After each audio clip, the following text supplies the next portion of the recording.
Hello, everyone. Hope you're all doing well.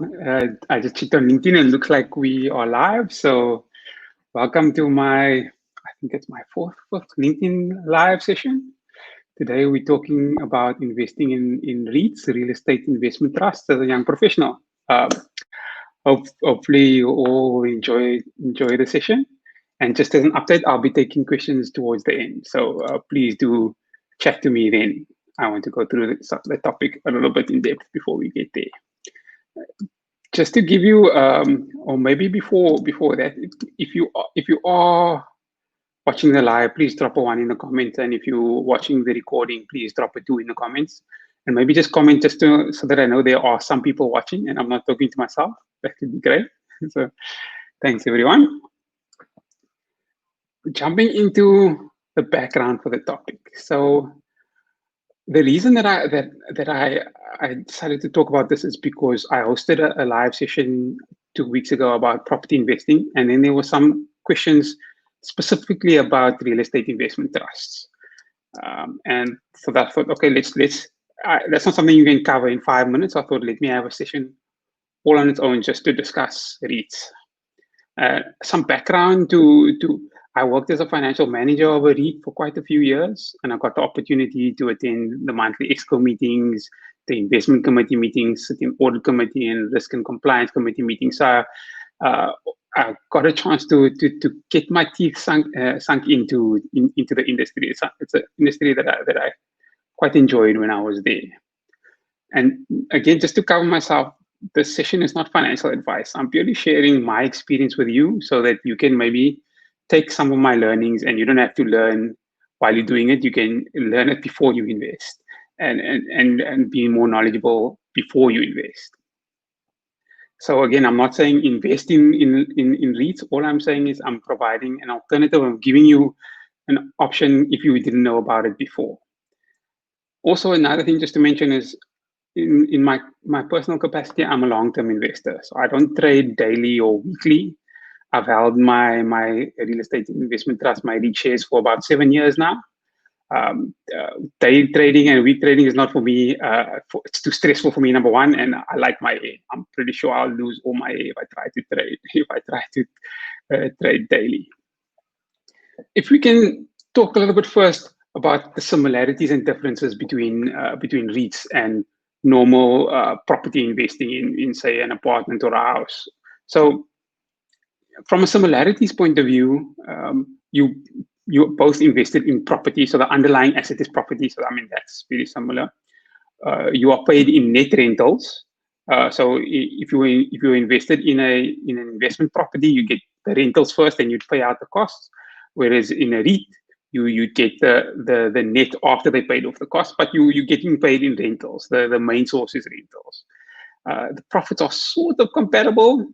And the nice thing about property, or something that I enjoy, is it's assets that you can touch and feel. You can feel the building, you can see it exists. You can go to a shopping center, you can see it there. Whereas some shares on the JSE are quite complicated, and you don't really know what you're investing in necessarily, or there's complex structures in place. Well, the reason I like property is because you can touch and feel it, and you can see it, and you get when you fix it or you do it up, you can see the impact, and that's something that I really appreciate and I really enjoy about property. So that's some of the similarities. I'm going to talk a little bit about the differences. So when you invest in normal real estate, you can get a bond. You can't really get a bond to buy listed shares. You might maybe use your overdraft. Not that it would be a good idea.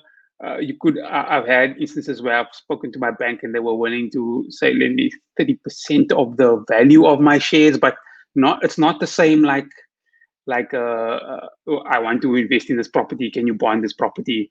REITs is something different. That shares, you buy it on the stock exchange. It's not. There's no lawyers involved. It's a lot easier to buy. You can just go on Easy Equities and buy it. You don't have to fill in an offer to purchase. There's no long process. So it's quicker to get in and quicker to get out, which has its positives and its negatives. Most of the REITs currently on the South African Stock Exchange are invested in shopping centers, factories, offices.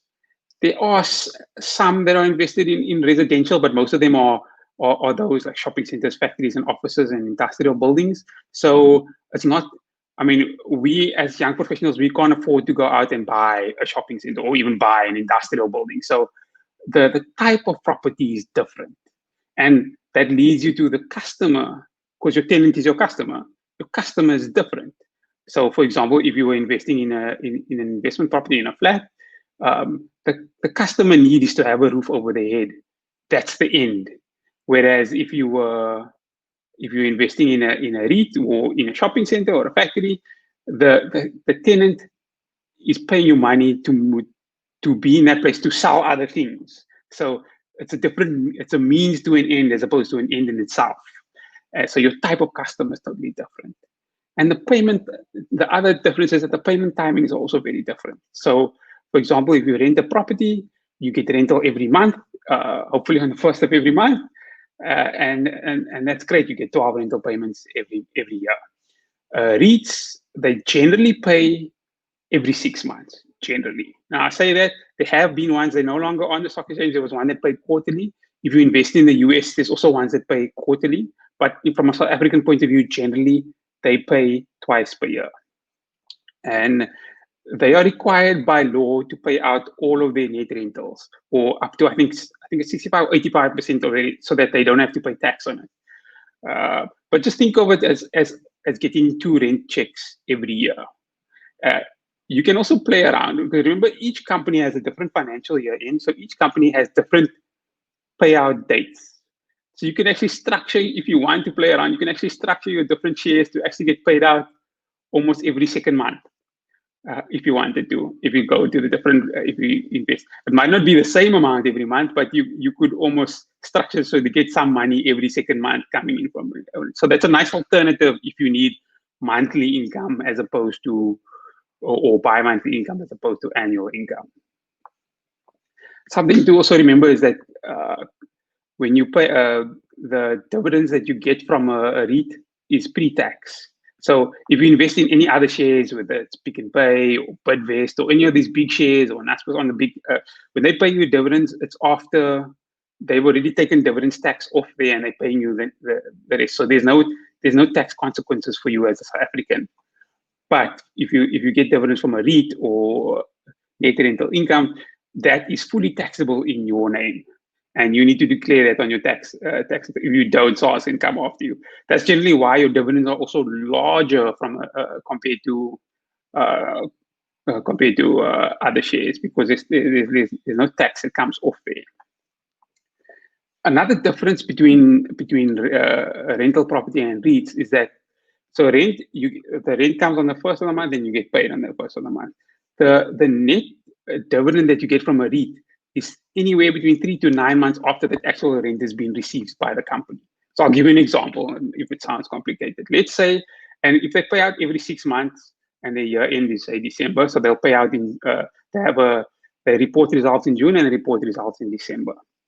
Then they don't pay out on the same date as the results. They pay that out 3 months, up to 3 months after year end. So, for example, if it's December, that's July, August, September, October, November, and December. 6 months of rental net of costs that get paid out in March of the next year. So you're only getting your money a little bit later. Yes, if you invest early, you might get early, but the timing is also very different to investment property. Not that it's a bad thing, not at all. You just need to be aware of it. But you will still be getting income. It's just slightly different from a perspective. You just need to know about it. Something that's also interesting is that the property industry, the listed property industry, they've got a language of their own. So they use words that you don't use anywhere else in other industries. They talk about GLAs, and vacancies, and versions, average rent per square meter. And I mean, it sounds all complicated, but it's not. It's good to have a basic understanding of what it means. You don't have to know it from the get-go. I would recommend at least understanding what it means as you learn, but it doesn't need to be a stumbling block to not investing in. You will learn as you go, and it's not rocket science. For me, the more that I learned, the more interested I became. And I started to look for trends and things like that, so it was quite interesting. Now I talked specifically about the fact that they pay out every 6 months. So that's generally happened for the last 7 years that I've been invested. 2020 has been a little bit different. So some companies have paid out. Some companies have paid out partial payment because of COVID. Some companies have delayed payments or specifically applied to the JSE so that they don't have to pay out this year. Obviously, this year is a black swan. A lot of companies went out of business. So those companies that went out of business, in theory, rent from listed property companies, and so they weren't paying their rent potentially, and so the property company can't pay that out to you. So that's something to keep in mind. This year is not a normal year, so this is an exception, but it's not something that happens all the time. Also, because there's no one in the space, they might have to reduce rentals to entice people to come back. There's a bit of a change happening in the property industry now because nobody knows what's happening after COVID. So the supply and demand levels have shifted. So just because you were getting a certain rental last year doesn't necessarily mean you're going to get the same. In previous years, you charge a tenant a certain rate and you increase it, you have a lease for 5 years and you increase that lease by 8 to 10% every year, and all is good. But this year is a little bit different. So you have to keep that in mind when you're investing in real estate. Because you can look at, for example, what dividends they paid previously, but you also have to get an idea of what dividends, so the forward dividend, what they expect to pay. And that's easy to find out. It's not actually, you don't need to have all this analysis software. You can actually just go to the company's website, have a look at their results, and then go down. In everybody's results announcement, there's a future prospect section.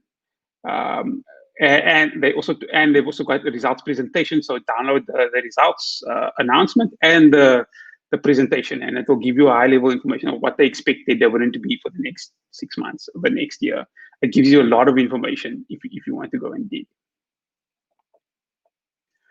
Also, because of COVID, and even before COVID, the prices have dropped significantly in the last 2 years. So my share prices are not looking good. I'll be honest with you, they've come down a lot.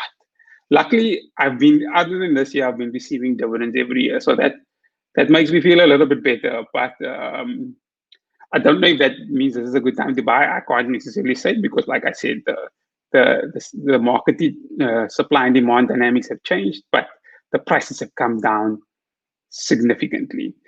Prices can sometimes be linked to the economy, and they link to bond rates, and they can be high for periods and they can be low for periods. I don't want to go into that much detail. That's something that you can learn as you go along.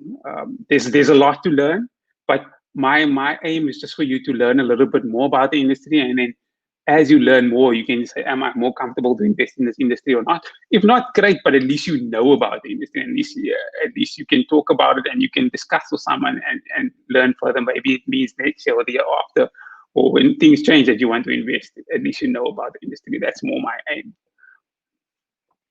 So I mentioned that there's international markets in place, and you can look at that. But for now, we play in the South African market. Also, try and understand where your company plays in. So, for example, what are your underlying assets of your company that you invest in, that listed property company? For example, you could own a piece of Mall of Africa. You could own a piece, and that's through Attack, or you could own a piece of the V&A waterfront through Growthpoint, or you could own a piece of Canal Walk through Hyprop, or you could own a piece of Sandton City through Liberty 2 Degrees, or Musgrave Center through SA Corporate, or Gateway. Okay, but Gateway is not listed. But my point is, if there's a shopping center that you know about, chances are it's likely owned by one of these listed companies, and you could own a piece of that company. I like to visit the company and say, I own a brick. And also, it gives me motivation. So I'd rather spend money at the shopping center where I own a piece of the shopping center, because then that's almost like I'm spending on myself, if that makes any sense. Then something that's also worth maybe having a look at is checking the value of the shares that the directors own in a company. Because if they own a lot, it's a good sign that their needs are in line with yours. So because if they cut the dividend, they're cutting their own dividend. So they're less likely to cut the dividend, for example. And then something to consider is like R1 million owned by a CEO might seem like a lot to you, but to the CEO, it's not a lot. So you must also understand what's a lot for their purposes, because considering the salaries that listed property companies or actually that listed company CEOs earn, it's not going to be a big piece of their wealth. Let's put it that way. Something that people don't always check is that every company, every 6 months when they release the results, they publish information about it. So it's not just the financial results that they publish. They publish property information. They talk about the values of all the property. So you can actually see, okay, what is the value of V&A Waterfront? You can go to Growthpoint's website and you can go to their financial results. And you can see the value of, and you can compare. Okay, what was it last year? What did it go up? Did it go down? You can learn these things. I mean, you can go down the rabbit hole if you want to, but there's lots of information available at your fingertips. Google is your friend. The company website is your friend. You need to use it. You can check the income trends. You can check the profit trends. These are things you can't always check if you invested in a residential property, because that sort of information is not publicly available. So you've got a lot of publicly available information that you can use. Not necessarily saying that it will be a good investment, but it's at least, and it's historic information is not necessarily an indicator of future events, but it will give you more knowledge and help you make better decisions. It gives you an idea. So I talked a lot about listed real estate or real estate investment trusts. You also get listed property companies like Baldwin. They are listed property companies, but they're not REITs because they don't pay out dividends. What they do is they develop properties and they sell them. So also I make sure that if you're going to invest in it, make sure that it is actually a REIT and not like a property development company, because then you might think you're going to be getting dividends every 6 months and you won't be because you chose the wrong company. So something that I want to talk a little bit about is that a lot of guys talk about yield. And what's yield? It's just like, what is your dividend that you've received for the year divided by the price that you pay? That's all yield is. And some companies have a higher yield and some companies have a lower yield. The reason companies have a lower yield is because you pay higher for the same amount of dividend. So let's say you get 100 Rand dividend, you pay more for companies that own more iconic buildings. For example, like Growthpoint that owns, you pay more for the waterfront rental from the waterfront than you'd pay for rental from your strip mall, because it's more reliable kind of thing. So you can delve into yield a little bit later if you want to, but I'm not going to jump too much into that. So for interest sake, if I were you, I would Google who owns the mall that I frequent the most. Then I do a little bit of research on that company to see if it's a good investment before I consider buying. Then at least, if I'm going to a shopping center every week, at least if I'm giving my money away there, at least it's coming back to me in dividends. That's something that you might want to consider. And then there's also a lot of websites. So for example, there's propertywheel.co.za, there's eProp. If you want to become a listed property nerd, there's lots of things that you can just to read up and learn a little bit more about. It teaches you about REITs, but also teaches you about property as an asset class. And especially if you don't study property, and I think if you're a CA or an accountant, you don't necessarily study property and you want to learn about things, it's good to read articles about things like that, because that will help you learn. So in the short term, I'm not going to be able to teach you everything about REITs, but I wanted to just open up your universe to it, and urge you to do some research and learn a little bit about more, and then consider whether you want to invest in it or not. It might be for you, it might not be for you, but at least there's an alternative to normal shares. There's an alternative to investing everything into a flat or a house where your money is stuck in there. The nice thing about the REITs is you can invest, you can put your money in today, you sell it tomorrow, the money is available in a few days. So, but the problem is the prices change every day. So just because you paid this money today doesn't mean that's the same money that comes out tomorrow or next week. It might be higher, it might be lower. You have to understand how things are valued, and you have to understand how the share market works, and you have to understand that certain stocks are undervalued and certain stocks are overvalued. But don't worry too much about this at this stage. if you're going to buy, then you need to worry about it, but just try and learn a little bit more about the industry.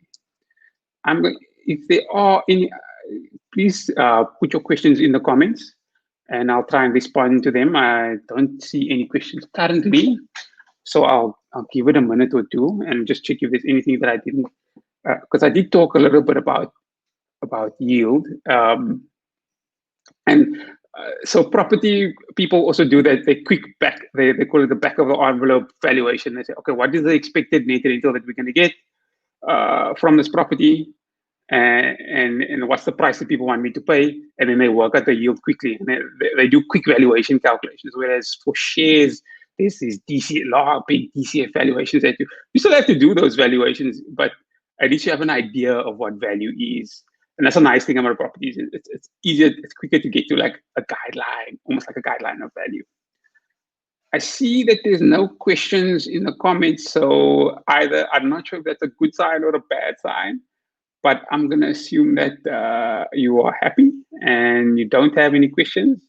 Otherwise, I'll try and respond to some of the questions after the live. But I hope this was of value. I'm going to next week. I'm going to be interviewing someone, so you'll see a little bit about that on Sunday, and then I've got another plan for the week after. So if I don't see you on LinkedIn between now and then, please look out for that. And thanks very much for watching.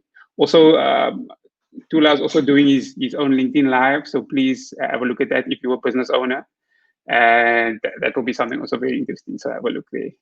Thank you very much.